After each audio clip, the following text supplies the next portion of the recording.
All right. Dude, I want to buy some of these guys. He's got an M16 that shoots 50 cal rounds. That costs $10,000. Now I think we stopped about here-ish. When we were talking about the Coriolis effect. So the Coriolis effect was caused by the spinning of the Earth. Wait. No, I don't need to know about the Coriolis effect. So we stopped about here-ish when we were talking about the Coriolis effect and how it depends on which hemisphere you're in, which way the wind is going to blow. And for us, it's always going to blow from the west to the east, and that's why we have these westerly winds. And again, it has to do with the rotation of the Earth. If the Earth held still, then we would still have wind blowing a certain way, but we wouldn't get all these different directions.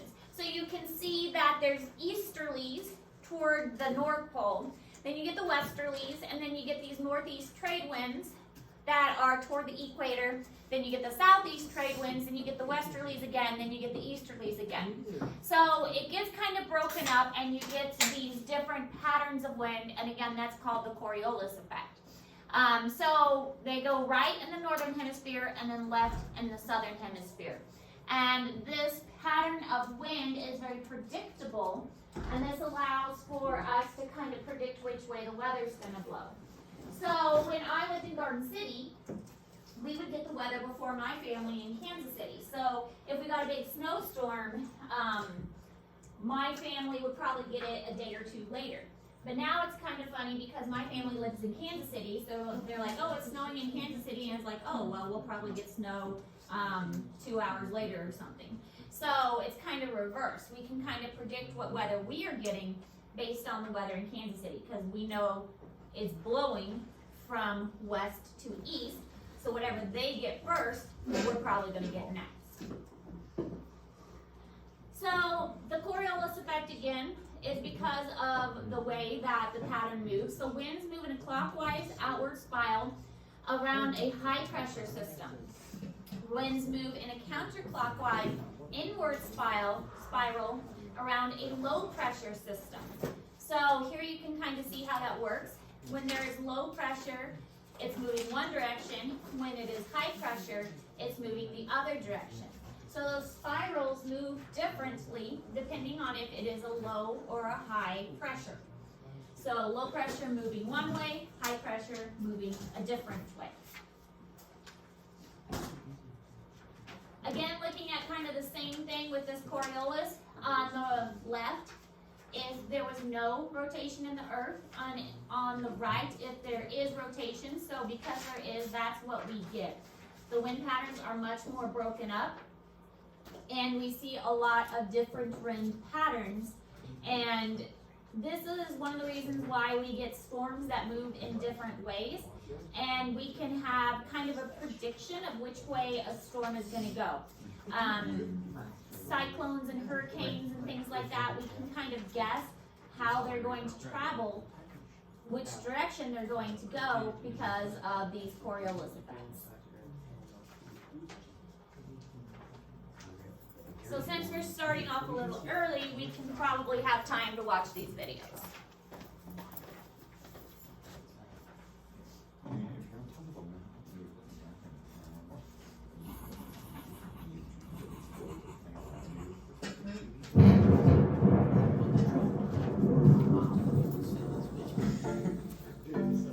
If you've ever watched the news during a hurricane or wintertime nor'easter, you've probably noticed that big storms spin over time as they travel. In the northern hemisphere, they spin counterclockwise. But if you were watching a storm in the southern hemisphere, you'd see it spinning clockwise. Why do storms spin in different directions depending on their location? And why do they spin in the first place? A storm's rotation is due to something called the Coriolis effect, which is a phenomenon that causes fluids like water and air to curve as they travel across or above Earth's surface. Here's the basic idea. Earth is constantly spinning around its axis, from west to east. But because Earth is a sphere and wider in the middle, points on the equator are actually spinning faster around the axis than points near the poles. So imagine you were standing in Texas and had a magic paper airplane that could travel hundreds of miles. If you threw your airplane directly northward, you might think it would land straight north, maybe somewhere in Nebraska. But Texas is actually spinning around Earth's axis faster than Nebraska is, because it's closer to the equator. That means that the paper airplane is spinning faster as well, and when you throw it, that spinning momentum is conserved.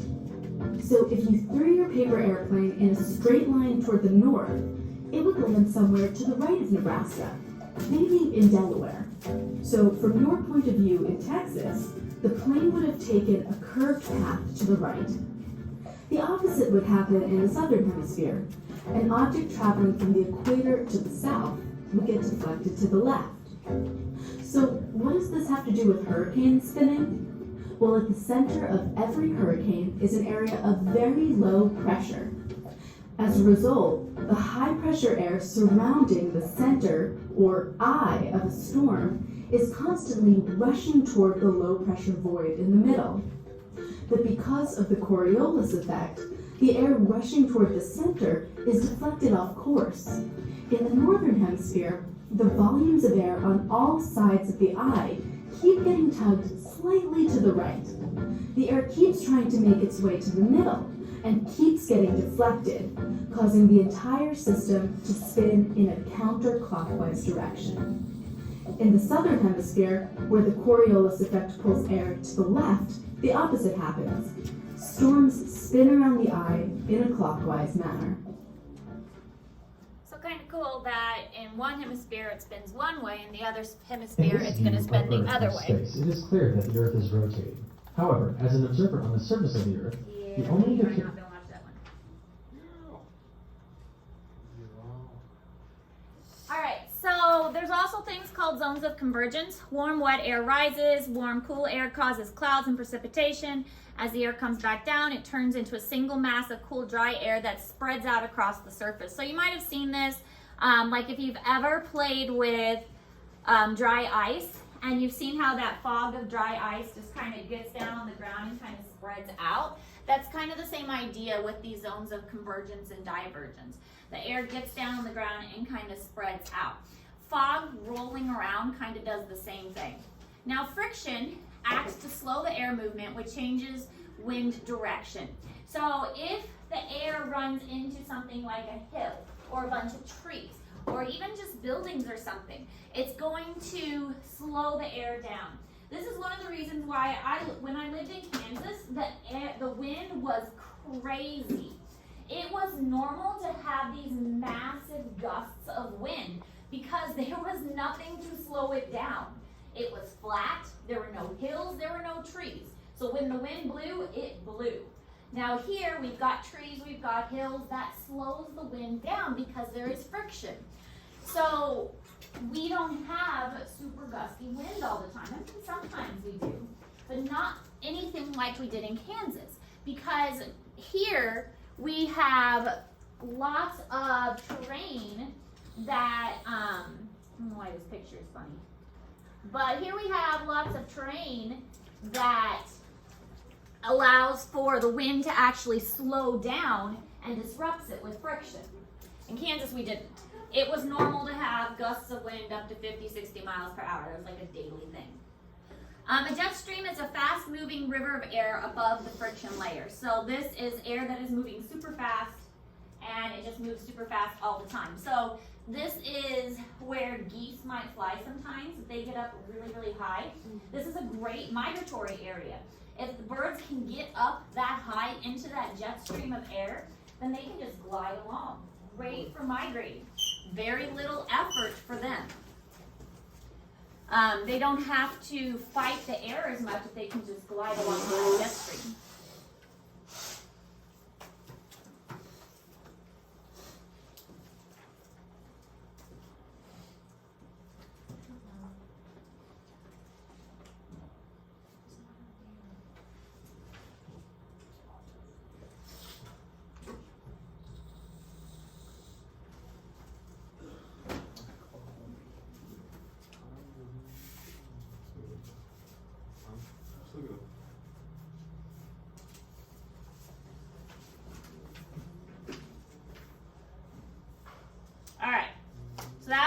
from yesterday's notes. These are today's notes. Okay, so today we're talking about heat and temperature and how they are related. So heat obviously causes temperature to rise, but heat is the energy transferred from one object to another. This causes temperature differences. Heat is a form of energy, and actually, energy can't be created or destroyed. Energy can change forms, though. This is one thing we've been teaching my biology class. They've been learning a lot about energy. Heat is not a usable form of energy for our bodies. So we have been talking about how energy is necessary in a chemical form for our bodies, and how we've been changing the light energy from plants into an energy that we can use. But heat is an expendable energy that most of us give off from our bodies. So that is how most of the energy is lost overall. Most of the energy is lost as heat. Heat is measured by temperature. So we can measure how much heat is lost from a given source by the temperature. So temperature is a measurement of the heat of the area. So right now it says it's 27 degrees outside, which is cold. Pretty much. Very cold. I do not like the cold. Bring back spring.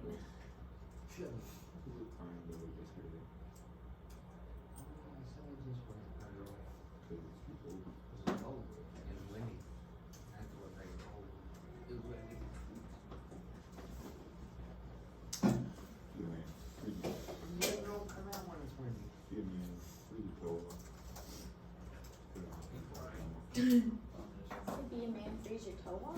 Yep.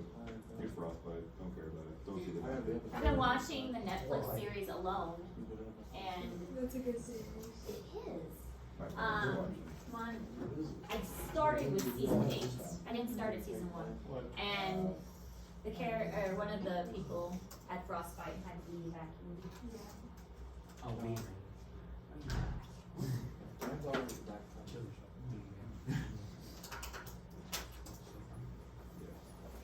Alright, so there are 3 mechanisms of energy transfer as heat: conduction, convection, and radiation.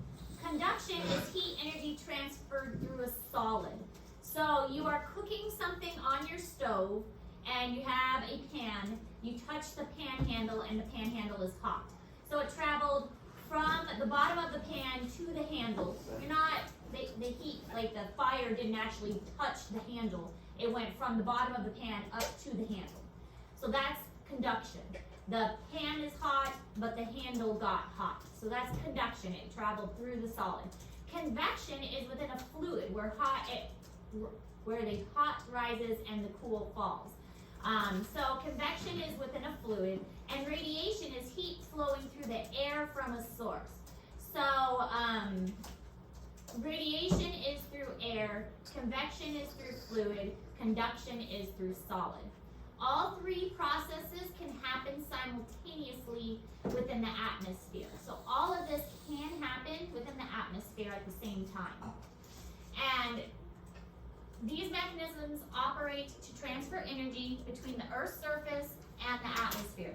So we're looking at the surface of the Earth, the air, the water that's in the air, the water vapors, the lakes and the rivers, the water, the animals live in, the ponds and things like that, how this heat is being transferred from one area to another.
blow it out.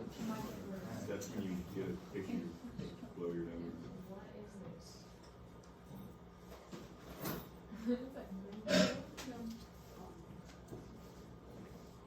Liz, I forgive you.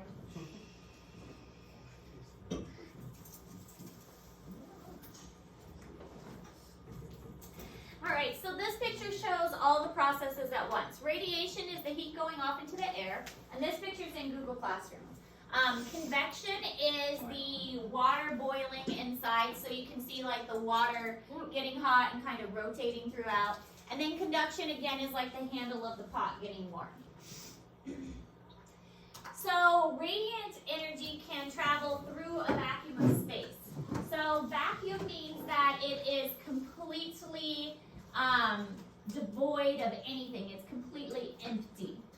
So all objects at any temperature emit radiant energy. So there's a misconception that animals that are cold-blooded don't have any heat. That's incorrect.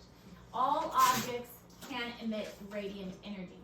Hotter objects radiate more total energy than colder objects. I mean, that makes sense. Hotter things emit more energy than colder things. The paper diaper. The hottest radiants produce the shortest wavelengths. So wavelengths, anything with a shorter wavelength typically has more energy than anything with a longer wavelength. And objects that are good absorbers of radiation got cut off. Let me see if I can make the font a little bit smaller so it's easier to read.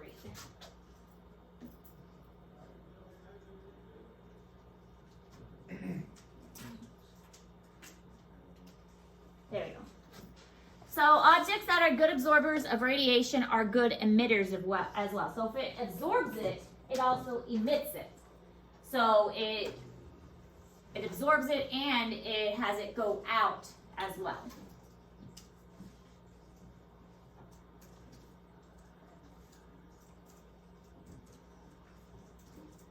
Oh, that's why the font's messed up.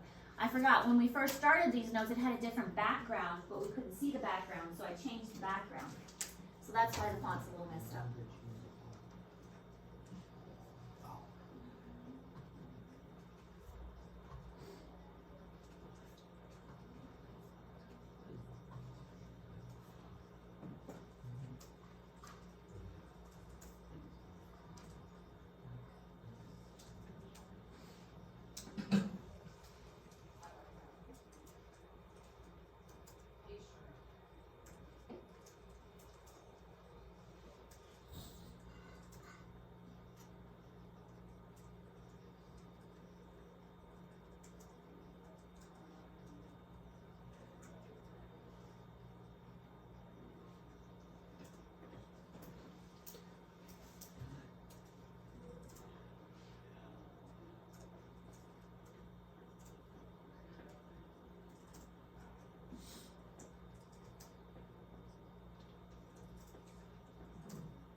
Awesome. What do you see? What? There's some pictures to their parents of what they're Sleep. I think Liz is hungry. Wait, you're You're actually doing that? Heck yeah, why not? What? Why wouldn't I? Why was my picture taken? I'm gonna send it to your parents. He Why? doesn't consent. You're not allowed to do that. Why not? Why do pictures need to be sent? I'm getting my classwork done. You want to see what I'm working on? Okay, so when radiation That's a strikes 2-hour an video. object, there usually are three different results. Some energy is absorbed by the object. Substances, such as water and air, allow certain wavelengths of radiation to just pass through. Some radiation may bounce off the object without being absorbed or transmitted. Get back on your diaper. Why don't you just grab the box and pull it up? I do that too. He's gonna poop on your stomach. No, he's not.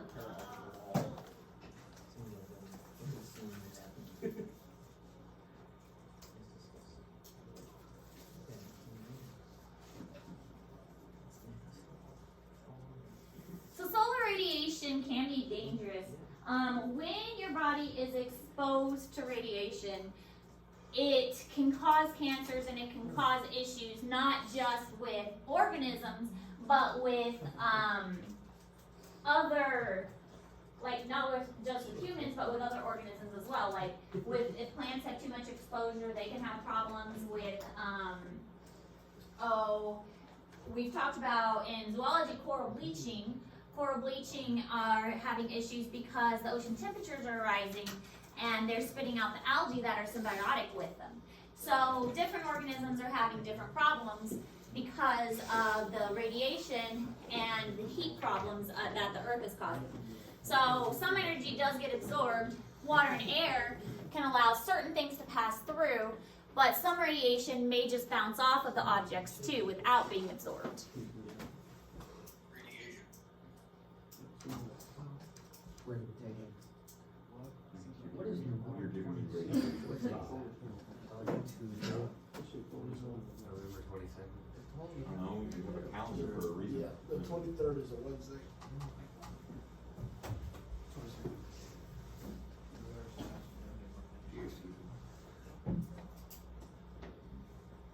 Liz is hungry. Can you give him some food? In case I'm licking something. He hasn't been fed yet today. Oh, you got poop.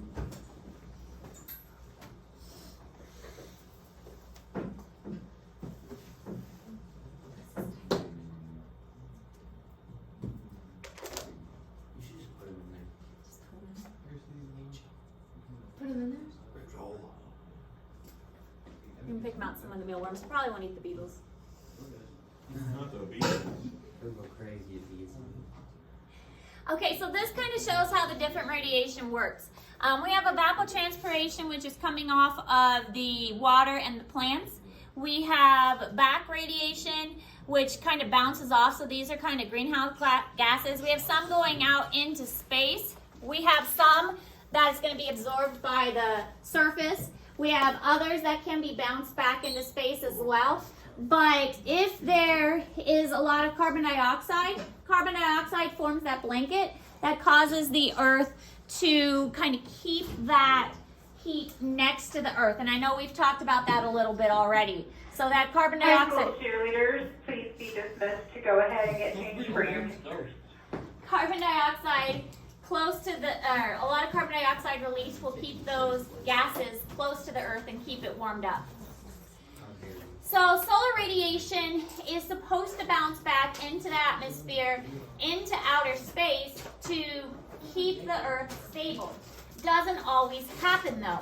A lot of it does get trapped down to the surface to keep our planet warm. It looks like that 25% should be reflected here, 3% and then 7% reflected. And some of it should be absorbed and some of it scattered down. But with global warming and the burning of fossil fuels, we are seeing more of it trapped closer to the surface.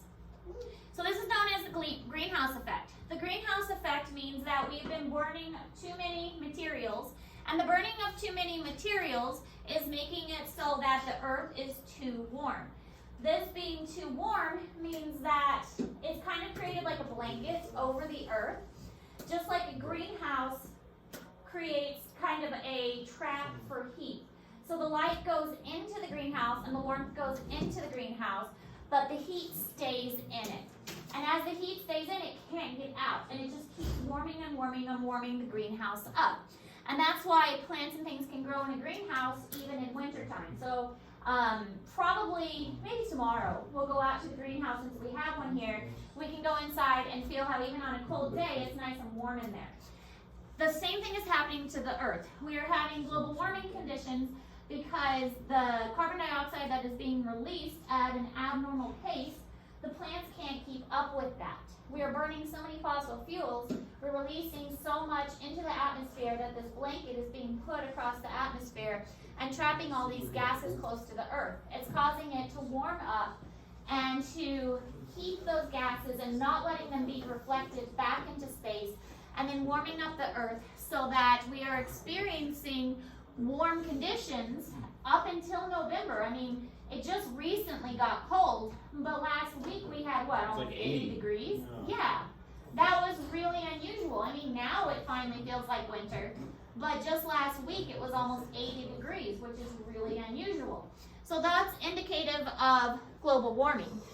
One of the things we were learning in zoology is the coral bleaching, which is due to temperature rising in the ocean. So that is a major concern as well. So higher temperatures cause hotter summers and warmer winters. Warmer waters cause coral deaths and coral reef destruction, also causing glacier melting, which is increasing the oceans overall. There's a lot of fresh water, but it's trapped in the glaciers. As those glaciers melt, it increases the depth of the ocean, and so that's going to cause issues with the oceans themselves rising. And think of how many coastal cities there are. So as the oceans rise overall, then we're going to experience flooding in lots of areas that didn't used to have flooding. Animal cycle disruption is going to be issues as well, because animals that used to hibernate are now getting confused. I mean, animals that used to migrate like geese and things like that, they're like, okay, well, do I go south or do I not? Is the trees, do I drop my leaves or do I not drop my leaves? Normally I would drop my leaves this time of year, but it's really warm, so I don't know what to do. So the disruption of cycles is causing issues as well. Plants not having enough moisture because it is too hot in the summer, there's not enough rain, it's causing problems for all kinds of organisms. So this is showing how it works. This is a normal, natural one, because the greenhouse effect is a normal process. The problem is we've increased carbon dioxide so much, not enough stuff is being reflected out. And so we are trapping all those gases close to the earth with a bigger blanket, and so not enough heat is escaping back to the environment. And most of these slides are all in Google Classroom, so all these stars are in Google Classroom. So, yes, if all of these stars are in Google Classroom, you can bet that they're probably going to be on the test. So this is going to be a question that I'm going to definitely ask about on the test when we have that next test. Greenhouse gas, the greenhouse effect, this is definitely going to be on the test. Okay, so we are going to watch this video because this is important enough that I definitely want you to understand the concept.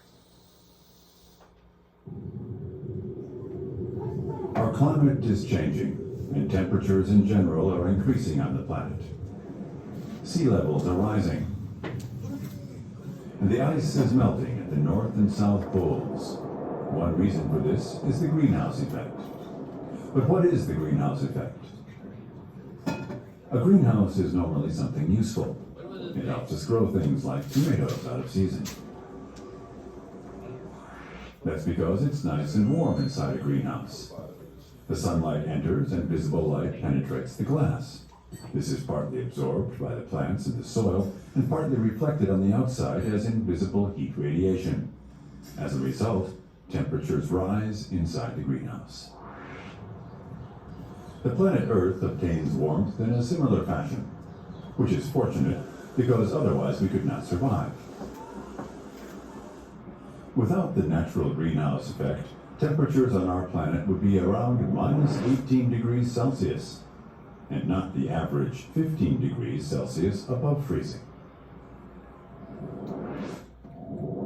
Sunlight penetrates the gas layer of the atmosphere. It's partly absorbed and partly reflected, just like in a greenhouse. Small particles in the air ensure that a percentage of the reflected radiation is sent back to Earth. However, humans cause a lot of pollution by producing large amounts of carbon dioxide, methane, and nitrous oxide. The small particles increase in number, and the result is just like a greenhouse where the glass is too thick. So an increased amount of radiation is sent back to Earth, and the heat is unable to escape, causing temperatures to rise constantly on our planet.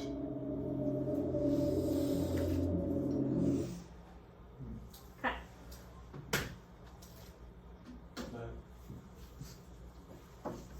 Alright, so hopefully you understand the greenhouse effect, because our assignment that will start tomorrow is we're going to build our own greenhouses, and we are going to make nachos out of our greenhouses. We're going to start this tomorrow, though. I wanted to give you one more day to work on that video assignment. So starting tomorrow, I'm going to give you the assignment, and you're going to begin designing your greenhouse. I'm still kind of working on finding boxes, so if anybody finds a good box for your greenhouse, let me know. Because I am kind of running short on boxes. But the idea is that if you need certain supplies, like I'm thinking we probably want foil and plastic wrap, maybe some tape, that I can get the supplies over the weekend, and then we construct the greenhouses on Monday, and then we actually use the greenhouses on Tuesday. And then we will get to eat the nachos on Tuesday. So it's just going to be chips with like shredded cheese, because the shredded cheese will hopefully melt faster than the regular cheese. And even if our greenhouses don't work, you can have chips and shredded cheese. So, questions? Today we are finishing up the video assignments. Remember, the first part of the video is for points. The first hour of the video is due tomorrow, and you have to do the first hour for points. The second hour of the video is extra credit, and it is due Tuesday of next week. You do not have to do the second hour unless you want the extra credit for it. Okay, it's 30 points extra credit for the second hour of the video. Clear? Sure. Okay, so tomorrow you'll get the greenhouse instructions. Monday we build the greenhouse. Tuesday we test out the greenhouse. Okay? Okay. Can I take my coat? Yes, you can.